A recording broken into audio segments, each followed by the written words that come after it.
नमस्कार, जय हिंद साथियों। स्वागत है आप सभी का बाबा हिस्ट्री वाले के यूट्यूब चैनल पर। साथियों, कल हमने ऋग्वेद के बारे में जानकारी दी थी, वेद के बारे में परिचय लिया था कि वेद क्या होता है, और उसमें हमने ऋग्वेद को थोड़ा सा समझने का प्रयास किया था। साथियों, हम एमपीपीएससी यूनिट फर्स्ट को पढ़ने का प्रयास कर रहे हैं, जिसमें एंशियंट हिस्ट्री का विस्तार से दे रखा है। तो उसी हिस्ट्री का एक टॉपिक है वेद, तो उसको अपन पढ़ रहे हैं। तो आज हम ऋग्वेद को पढ़ने से पहले, ऋग्वेद के बारे में जानने से पहले, जो हमने कल पढ़ा उसका थोड़ा सा रिवीजन करते हैं। कल हमने क्या क्या क्या पढ़ा साथियों? ऋग्वेद। तो ऋग्वेद का उपवेद कौन सा है? तो ऋग्वेद का उपवेद है कौन सा? आयुर्वेद। साथियों, जो ऋग्वेद को पढ़ता है उसको क्या बोला जाता है? यानी कि जो ऋग्वेद का पाठ करता है उसको क्या बोला जाता है? उसको बोला जाता है होत्र। ऋग्वेद की सबसे पवित्र नदी कौन सी है? तो ऋग्वेद की हमने सबसे पवित्र नदी को देखा था। कौन सी नदी को देखा था? सरस्वती नदी को देखा था, जिसे नदी तमा मातो तमा कहा गया है, देवोतमा कहा गया। ऋग्वेद में सबसे अधिक बार कौन से शब्द का प्रयोग आया है? तो पिता शब्द का सबसे ज्यादा प्रयोग आया है। ऋग्वेद में इंद्र के बारे में कितने कितने सूक्त हैं? तो 250 सूक्त हैं। ऋग्वेद में अग्नि के बारे में कितने सूक्त हैं? तो अग्नि के बारे में कितने सूक्त हैं? तो वो आप हमें बताओ कमेंट में। दूसरी चीज, इस तरीके से हमने ऋग्वेद के बारे में चर्चा की थी, और ऋग्वेद में और भी चीजें को जानी थी, और हम उसके आगे के फैक्टों के बारे में आज चर्चा करेंगे। साथियों, जो भी फैक्ट इसमें अपन ने लिख रखे हैं वो सारे बहुत ज्यादा इंपॉर्टेंट है और बहुत ही महत्वपूर्ण है, जो परीक्षा में सीधे सीधे तौर पर पूछे जाते हैं। अपना पढ़ने का एक तरीका है, टू द पॉइंट पढ़ेंगे अपन, फालतू चीजों को नहीं लिखेंगे। यानी कि जो हमने कंटेंट निकाला उसका एक ये तरीका रहा है कि परीक्षा में कौन सा क्वेश्चन कैसे बना वो फैक्ट हमने डायरेक्ट लिया है। यानी कि कहीं ना कहीं कोई सी भी पीसीएस, यूपीएससी, अदर स्टेट के पीएससी के ने क्वेश्चन पूछे, वो अपन ने क्या लिए, फैक्ट के तरीके से यहाँ पर लिख लिए, ताकि अपना पूरा ओवरऑल वो टॉपिक कंप्लीट हो जाए, कोई दिक्कत ना आए उसमें, है ना। तो आज हम क्या करेंगे, ऋग्वेद के कुछ महत्वपूर्ण मंडल है। इसमें दिया गया है कि ये मंडल कौन से ऋषियों द्वारा लिखे गए हैं, और यहां से ये क्वेश्चन बनता है कि ऋग्वेद के पहले मंडल की रचना किसने की, ऋग्वेद के दूसरे मंडल की रचना किसने की, ऋग्वेद के तीसरे मंडल की रचना किसने की। तो इस प्रकार अपन क्या है, थोड़ा सा इसको जानने और समझने का प्रयास करेंगे। देखो, ऋग्वेद में कितने मंडल है? पहला क्वेश्चन तो यही है कि ऋग्वेद में सर कितने मंडल है? तो सर ऋग्वेद में 10 मंडल है। कितने मंडल है? ऋग्वेद में 10 मंडल है। तो उन 10 मंडलों को एक एक बार देखते हैं कि पहले मंडल की रचना किसने की। जैसे कि ऋग्वेद का प्रथम मंडल है, ऋग्वेद का प्रथम मंडल है जिसकी रचना अनेक ऋषिगणों ने की है। मतलब कि ऋग्वेद का पहला और 10वां ऐसा मंडल है जिस मंडल की रचना बहुत सारे ऋषिगणों ने मिलकर की है, और ये मंडल मतलब सबसे बाद में जोड़े गए। यानी कि पहले दूसरे मंडल से शुरू होती है इनकी कहानी, लेकिन जो पहला और 10वां जो मंडल है, यानी कि पहले मंडल में तो सबसे कम सूक्त दे रखे, यानी कि सबसे कम मंत्र दे रखे। 10वें मंडल में सर्वाधिक सूक्त दे रखे हैं। तो पहला और 10वां ऐसा मंडल है जो सबसे बाद में जोड़ा गया। तो इसलिए इसका एक विशेष नाम इनका मिलता नहीं, लेकिन अंगिरा ऋषि का नाम आता है कहीं ना कहीं, कि अंगिरा ऋषि द्वारा इसकी रचना की गई है।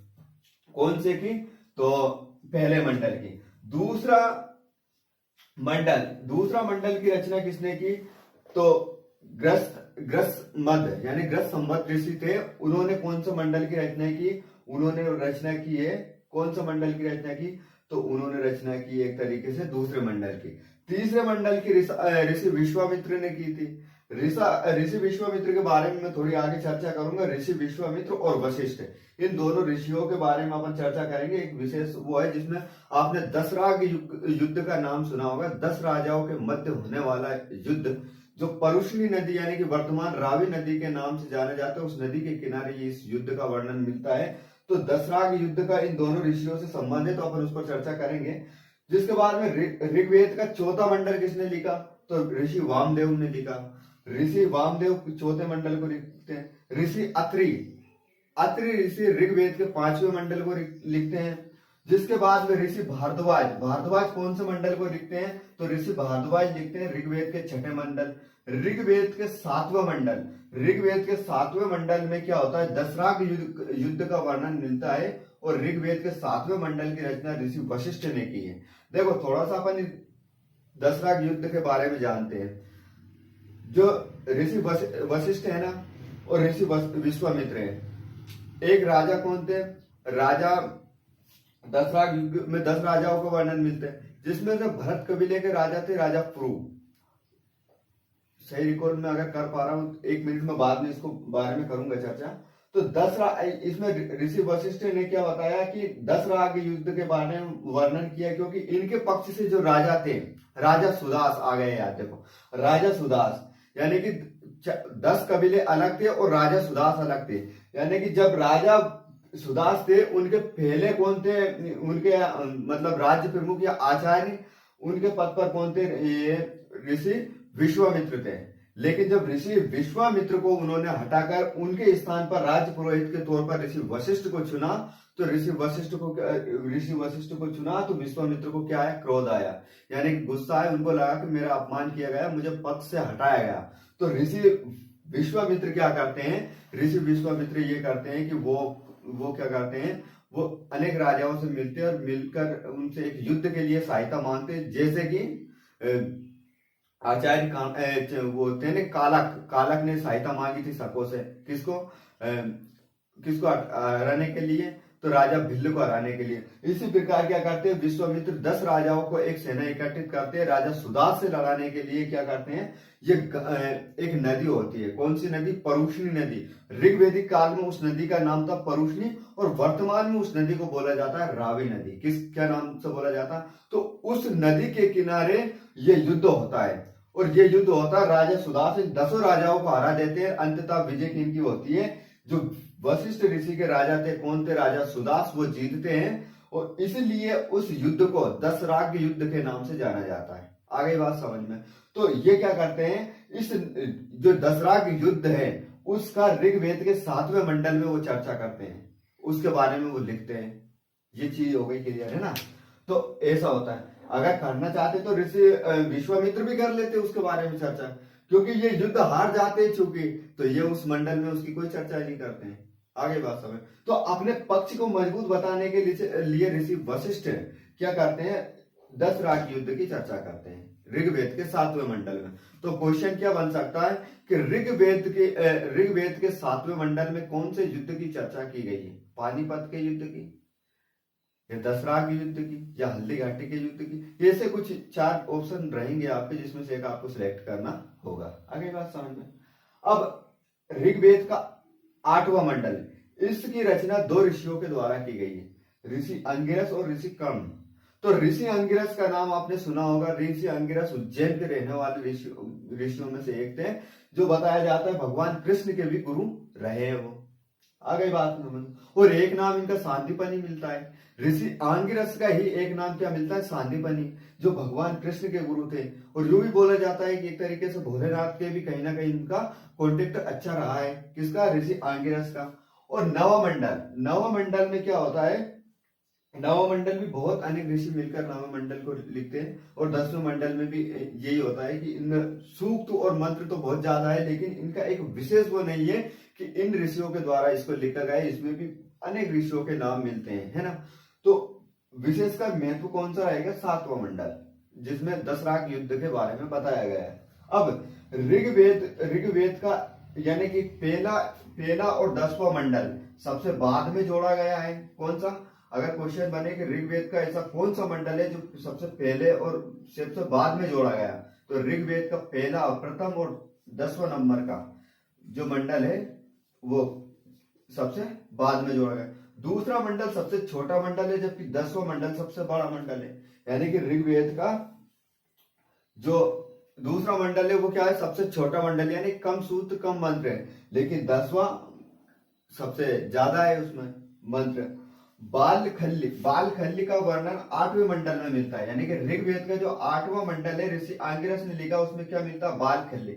अभी बालखल्ली क्या है सर, बालखल्ली एक तरीके से क्या बोल सकते अपन पॉलिटी की भाषा में संविधान संशोधन। यानी कि अगर किसी भी चीज में या कोई भी लिख दिया है किसी चीज को, उसमें अगर अपन को संशोधन करना होता है तो वो संशोधन की चर्चा कहां पर मिलती है, 8वें मंडल में। देखो एक थोड़ी सी स्टोरी बताता हूं। आपने मार्कंडेय का नाम सुना है क्या? मार्कंडेय शंकर भगवान के बहुत बड़े शिष्य हुए थे, है ना। तो क्या होता है कि मार्कंडेय को ऐसा पता चलता है कि उसकी मृत्यु 16 वर्ष की आयु में होना तय है। तो वो क्या करता है, भगवान शिव की भक्ति में बहुत ज्यादा रम जाता है और बेहतरीन तरीके से क्या करता है, भगवान शिव की भक्ति करता है। तो भगवान शिव की भक्ति करता है, जब यमराज उसको लेने आता है, 16 वर्ष की एज हो जाती है, उसकी आयु सीमा समाप्त हो जाती है, तो यमराज उनको लेने आते हैं। तो यमराज उनको लेने आते हैं ना, तो होता है क्या, तो ये भगवान शिव के मतलब अनन्य भक्त थे, तो ये जब शिवलिंग से लिपट जाते हैं, चिपक जाते हैं एक तरीके से। तो जब यमराज यमपास फेंकते हैं किसको, मार्कंडेय के प्राण हरने के लिए, तो होता क्या है कि वहीं पर जब यमपास चलता नहीं है और भगवान शिव वहीं प्रकट हो जाते हैं, तो बोलते हैं कि यमराज को डांट फटकार लगाते हैं कि तुम क्या कर रहे हैं, मेरे भक्त को तुम ऐसा कैसे मार सकते हो। तो वो बोलता है, प्रभु सब आपकी आपकी लीला, आपने लिखा, मैं उसका पालन कर रहा हूं। नहीं, मैंने कुछ नहीं लिखा है, आज से इसमें संविधान संशोधन किया जाना चाहिए, आज से यहाँ पर संशोधन होगा कि मार्कंडेय का प्राण नहीं लिया जाएगा। तो उनने बोला ठीक है प्रभु। तो वही जो ये बाल फैली है ना, उसमें उसका एक शाब्दिक और सामान्य अर्थ क्या होता है, शाब्दिक और सामान्य अर्थ ये होता है कि एक संशोधन, यानी कि वहीं से एक संशोधन होता है कि आज से किसका, मार्कंडेय का प्राण नहीं हरा जाएगा। आगे बात समझ में। तो ये चीज है, ये किसमें है, ऋग्वेद के 8वें मंडल में मिलती है। और ऋग्वेद के 8वें मंडल में ही महामृत्युंजय मंत्र के बारे में बताया गया है कि जो ऋषि मार्कंडेय द्वारा रचित है।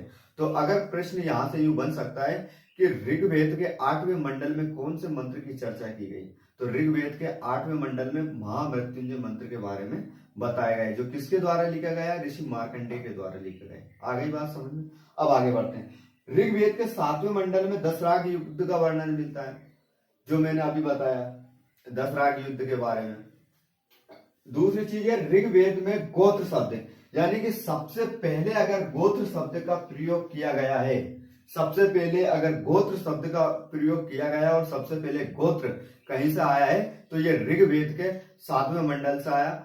गोत्र का आशय ये होता है कि पहले ऋषि मुनि अनेक गायों को रखते थे और वो गायों को रखने वाली एक तरीके से गौशाला होती है, उन गौशालाओं के आधार पर ये कहीं ना कहीं गोत्र शब्द निकला है। इसका एक साइंटिफिक रीजन बहुत है कि जैसे कि अपने यहाँ पर क्या होता है कि अपना जो विवाह संपन्न कराया जाता है, वो क्या करते हैं, अलग अलग गोत्रों में करते हैं। यानी कि जो मेरी गोत्र रहेगी, मेरी गोत्र सेम गोत्र में मेरा विवाह ना होकर अदर गोत्र में होगा। उसका एक साइंटिफिक रीजन है। देखो क्या रीजन हो सकता है, मान लीजिए मेरा गोत्र कुछ भी मान लीजिए आप, उदाहरण के लिए एक्स गोत्र है, तो मैं एक्स गोत्र में मेरा शादी नहीं होगी, क्योंकि हो सकता है जो मेरी अनुवांशिकता है या मेरे पिताजी और की एक वो चलता है ना, किसी की ऐसा मान लीजिए किसी का गर्म खून है, सबसे ज्यादा गुस्सा आता, हो सकता है उसका नेचर थोड़ा तेज नेचर का हो वो व्यक्ति, अगर उसी का उसी गोत्र में विवाह हो जाए तो जो उनकी संतान होगी वो उनसे भी ज्यादा खतरनाक होगी। दूसरी चीज, मान ली जाए मेरी हाइट छोटी है ना, अगर मतलब सेम उसी गोत्र में मेरी शादी हो जाए जिस गोत्र का मैं हूं, तो जब आने वाली जो संतान होगी वो भी हमारे जैसी होगी। तो इस तरीके से उसमें क्या है, एक तरीके से यानी कि किसी एक और चीज मान ली जाए, यानी कि मैं किसी या अनुवांशिकता के तौर पर मैं किसी रोग से ग्रसित हूं, यानी कि मेरे अंदर कोई रोग है, बीमारी है। अब मेरे गोत्र में जो भी मतलब आनुवांशिकता के आधार पर जो भी लड़की होगी उसको भी कुछ ना कुछ बीमारी होगी। तो अगर सेम उसी गोत्र में विवाह हुआ तो वो बीमारी आने वाली पीढ़ी संतति में भी होगी। इसीलिए क्या बताया गया है कि अदर गोत्र में विवाह करने का यही एक मूल कारण है कि सेम गोत्र में विवाह नहीं हो सकता। अदर गोत्र में ऐसा होगा कि जो अनुवांशिकता चली आ रही है उसको बदला जा सकता है। यानी कि अगर लड़की की हाइट कम है और उसके अदर गोत्र में शादी करवा दी गई और जिसमें लड़के की हाइट ज्यादा है, तो आने वाली संतान की जो एक हाइट रहेगी यानी कि वो एक एवरेज रहेगी, अच्छी रहेगी। मान ली जाए अगर कहीं पर किसी मंद बुद्धि के बच्चे हैं किसी गोत्र में, और लेकिन उनका विवाह किसी जिसका बुद्धि लेवल अच्छा हो, जिसका विवेक लेवल अच्छा है, तो उसका विवाह उस गोत्र में करवा दिया जाएगा, तो आने वाली संतति हो सकता है अच्छी हो। तो इस प्रकार इसका एक साइंटिफिक रीजन है जिससे अपन क्या होते हैं कि अलग गोत्र में विवाह करते हैं और इसका कोई कारण नहीं है ना। जो हमारे ऋषि मुनि बहुत पहले समझ चुके थे इस बात को, लेकिन कुछ धार्मिक समुदाय है वो समझ नहीं पा रहा है इस चीज को, है ना। अब ऋग्वेद में कुछ महिलाओं के नाम मिलते हैं जिन्होंने ऋचाओं मंत्र की रचना की, जो विशेषकर नाम मिलता है। तो एक बार पीएससी में भी ये क्वेश्चन पूछा है, यूपीएससी में भी ये क्वेश्चन बना है। तो इन महिलाओं के नाम से क्वेश्चन बना था, जिसमें मैं नाम लेता हूं कौन कौन सी विदुषी महिलाएं थी। एक थी लोपामुद्रा, घोषा, सची, पोलोमी, काक्षाव्रत। ये काक्षाव्रती, जैसे कि कौन कौन सी लोपामुद्रा, घोषा, रची, पोलामी, काक्षाव्रती, ये कुछ 5 विदुषी महिलाएं होती है। इन 5 विदुषी महिलाओं ने क्या की, ऋग्वेद के कुछ मंत्र और ऋचाओं की रचना की, तो इनका नाम मिलता है। ऋग्वेद में जैन तीर्थंकर, यानी कि अपन जब जैन धर्म पढ़ेंगे, तीर्थंकर के बारे में दे रखा है अपनी इस यूनिट में, तो अपन इन तीर्थंकरों के बारे में क्या करेंगे, थोड़ा विस्तार से जानेंगे। लेकिन मैं कुछ नाम बताता हूं जिनका ऋग्वेद में कहीं ना कहीं चर्चा की गई है।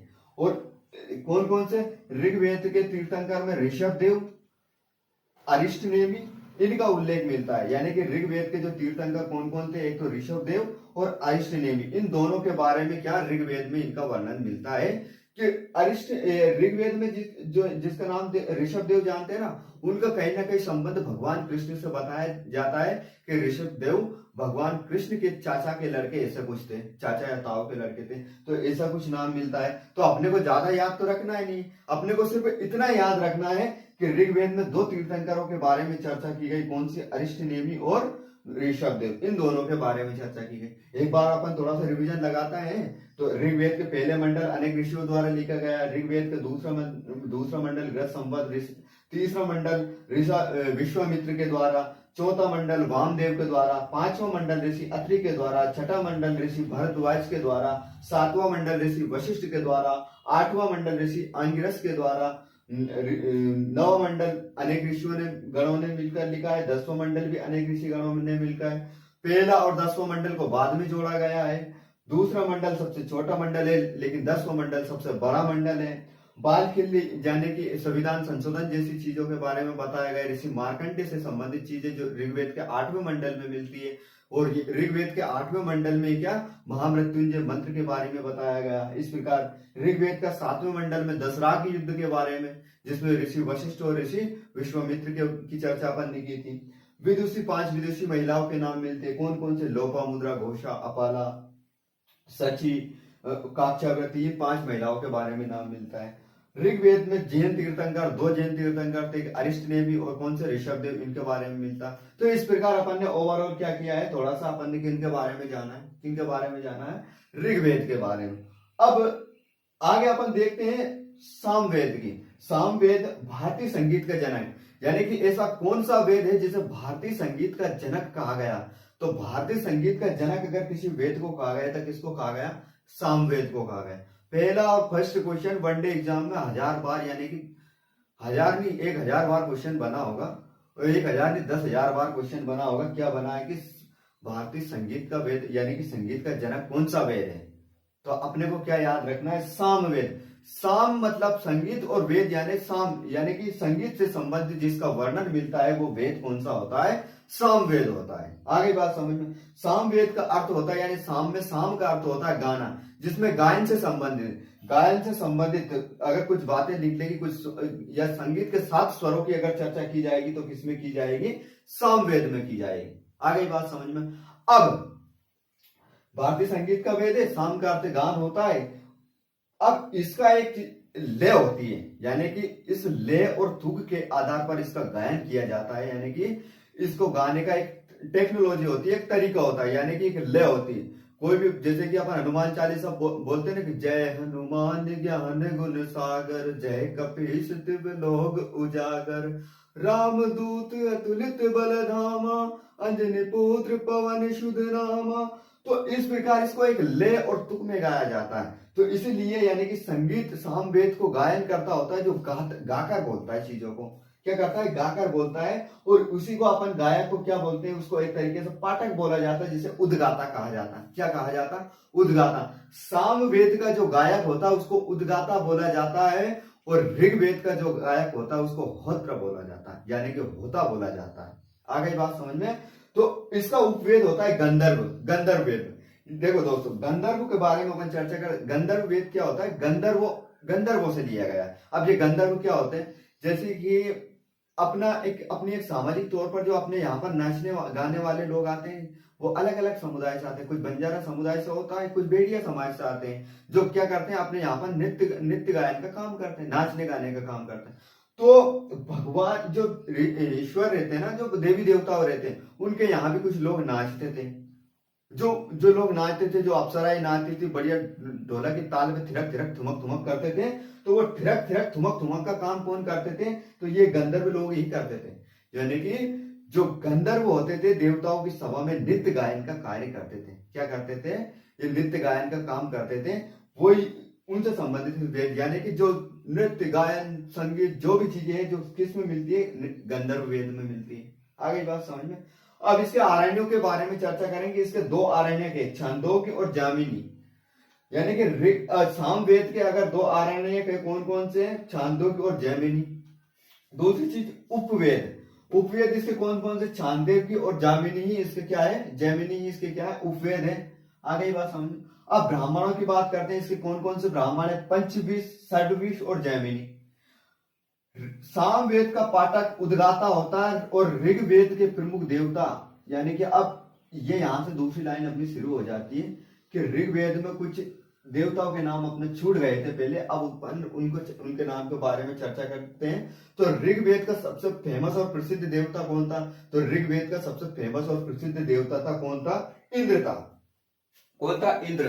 तो उस इंद्र के बारे में अलग अलग चीजों की चर्चा की गई। अलग अलग चीज मतलब उनके इंद्र को अलग अलग नामों से बुलाया गया है कि वो कौन कौन से नाम है जो ऋग्वेद, जो इंद्र देव के बारे में बताता है ऋग्वेद में। तो अपन थोड़ा सा देखते हैं। देखो, पुरंदर, इंद्र का पहला नाम क्या मिलता है? पुरंदर मिलता है। क्या मिलता है? पुरंदर मिलता है। पुरंदर का अर्थ होता है दुर्गों को तोड़ने वाला। क्या? दुर्गों को तोड़ने वाला, किलों को तोड़ने वाला, शत्रुओं का नाश करने वाला, जिसको बोला जाता है पुरंदर। इंद्र का दूसरा नाम मिलता है रतेष्ट। रतेष्ट, रतेष्ट का मतलब क्या होता है? यानी कुशल रथ योद्धा, यानी कि ऐसा योद्धा जो रथ को भी साध लेता है, युद्ध भी कर लेता है, यानी कि कुशल रथ योद्धा। दूसरी चीज मिलती है विजेंद्र। विजेंद्र यानी कि एक महान विजेता। अपन एक नाम सुनते रहते हैं ना, विजेंद्र नाम।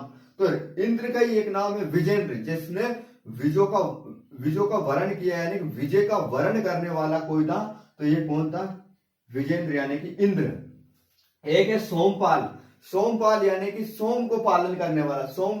सोम एक देवता का नाम मिलता है। सोम एक रस का नाम मिलता है जो जड़ी बूटियों के माध्यम से बनाया जाता है, जो देवता लोगों को युद्ध करने से पहले पिलाया जाता था, जो उनके शरीर में एक नई उत्साह और जोश भर देता था। तो वो सोम के बारे में कि सोम का ये पालन करते थे या जड़ी बूटियों का ये पालन करके रखते थे। जैसे सोम का आशय अपनी भाषा में क्या है कि अपन देसी भाषा में बोले तो कई बोले कि युद्ध में या कहीं भी लड़ाई लड़ने से पहले अपने सैनिक बॉर्डर पे रहने वाले होते हैं, ये कहीं ना कोई कुछ ब्रांडी पीते हैं, कुछ भी पीते हैं, विस्की जो भी उनके लिए उनके लेवल पे कोई दारू होती है, शराब होती है, उसको पीते हैं। और अपने गांव की भाषा में गांव के लोग पौवा पीते हैं, क्वार्टर पीते हैं। तो वही क्वार्टर यहाँ पर एक क्वार्टर, अलग क्वार्टर की बात की गई। यहाँ पर कौन से क्वार्टर की बात की गई है? सोम की बात की गई, सोम रस की बात की गई। जो यहाँ पर जो धरती लोक में जो क्वार्टर बनता है वो महुए के रस से बनता है। किससे बनते हैं? महुए से बनता है। लेकिन जो देवलोक में जो क्वार्टर बनता है वो किससे बनता है? वो जड़ी बूटियों से बनता है। तो जो क्वार्टर तो सेम है, यानी कि नशा तो वो एक ही देगा जिसमें ताकत देगा, लेकिन जो यहाँ का क्वार्टर है ना, ये व्यक्ति को कमजोर कर देता है। क्या? जो पृथ्वी लोक का या मृत्यु लोक का क्वार्टर है ना, जो व्यक्ति को कमजोर कर देता है। इसलिए कि इस क्वार्टर को पीने में थोड़ी सावधानी रखना चाहिए उनको। क्या? देवलोक यानी कि इंद्रलोक का क्वार्टर पीना चाहिए तो थोड़ी ताकत आ जाए। आ गई बात समझ में। अब एक नाम और मिलता है माधवा। माधवा यानी कि इंद्र का एक नाम और मिलता है, कौन सा? माधवा। और माधवा से आज से क्या होता है? दानशील होता है। क्या होता है? दानशील, यानी कि दान देने वाला व्यक्ति। इंद्र को दानी भी बताया गया है। एक नाम और मिलता है वृत्रहन, यानी वृत्रहन। ये एक राक्षस है वृत्रहन, जिसको संगारक यानी कि इसको मारकर ये एक उपाधि धारण कर लेते हैं। कौन? इंद्रदेव वृत्रहन। एक और नाम मिलता है सत्यक्रतु। सत्यक्रतु यानी कि 100 शक्ति धारण करने वाला, यानी कि इंद्र एक ऐसा देव है जो अनेक शक्तियों को धारण करके बैठा है, यानी कि बहुत सारी शक्तियों का अगर स्वामी है तो कौन है? इंद्र है। तो इंद्र के ये कितने नाम है? 1 2 3 4 5 6 7, ऐसे 7 नामों की चर्चा की गई है। कहां पर? ऋग्वेद में। अब थोड़ा सा अपन समझते हैं वैदिक कालीन शब्दावली, यानी कि वैदिक काल में कुछ जैसे कि राजा होता है उसके लिए कौन सा शब्द का प्रयोग किया जाता है, जिसके बाद में गाय होती है, पुत्री होती है, इन सब के बारे में अपन चर्चा करते हैं। जैसे कि देखो राजा को बोला जाता था ऋग्वेद काल में गोप्त। ये गोप्त कहां से निकाला है, ये गोप्त गौ माता से ही निकला है। गाय से, गाय जो गो शब्द है ना, उस गो शब्द से ये सारे शब्द निकलते हैं। कौन से, ये वाले गो से मिलकर ये सारे शब्द निकले। जैसे कि राजा को गोप्त बोला जाता है, धनी व्यक्ति को गोमत बोला जाता है, यानी कि ये भी गाय से निकला है। युद्ध को गवेष्टि, गेसु या गम्य, ये भी गाय से निकला है, यानी कि युद्ध जो गायों के लिए युद्ध किया जाता है इसको क्या बोला जाता है, गविष्टि बोला जाता है। जो गायों के लिए पहले जो राजा युद्ध करते थे उनको क्या बोलते थे, गवेष्टि या गेसु या गोम्य। पुत्री को बोला जाता है दुहिता, पुत्री के लिए एक शब्द का प्रयोग किया जाता है दुहिता। कौन से शब्द का प्रयोग किया जाता है, दुहिता। और गाय के लिए अगन्या।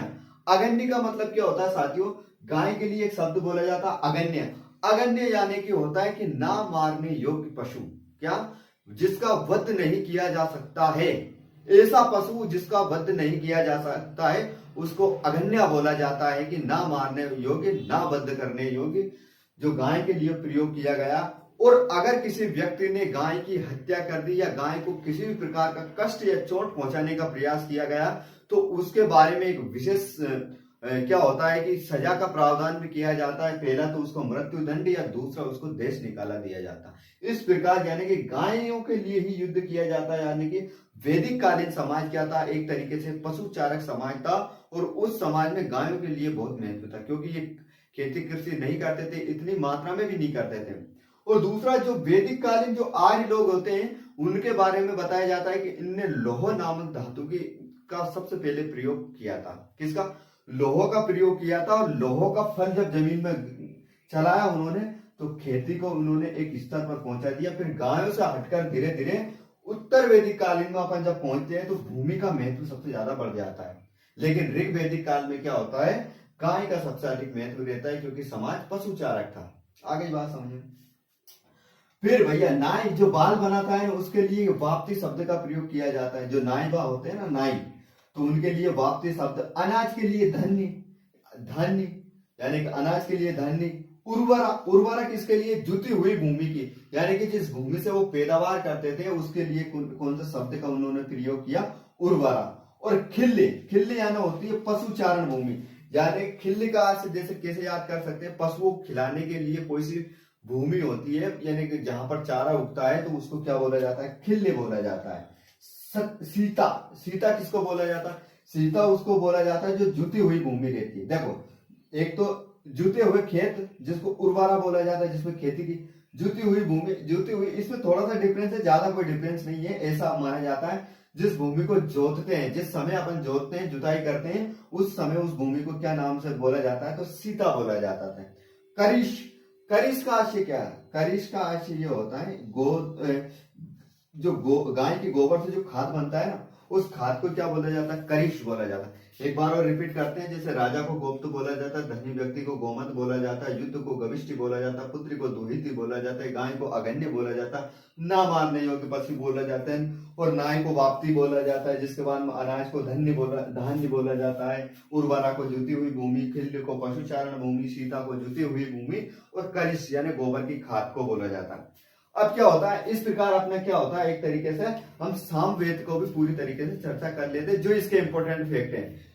अपनी क्लास इंटरलिंकिंग चल रही है, यानी कि इसके बाद में दूसरी क्लास आएगी, तो दूसरी क्लास क्या आएगी, इसमें जो तथ्य और फैक्ट छूट गए हैं वो अपन अगली क्लास में पढ़ेंगे। तो ऐसा अपने को क्या है, कंटिन्यू रहना है। आगे बात समझ में। तो इसी के साथ मैं हिस्ट्री वाला आप सभी से विदा लेता हूं। नमस्कार, जय हिंद।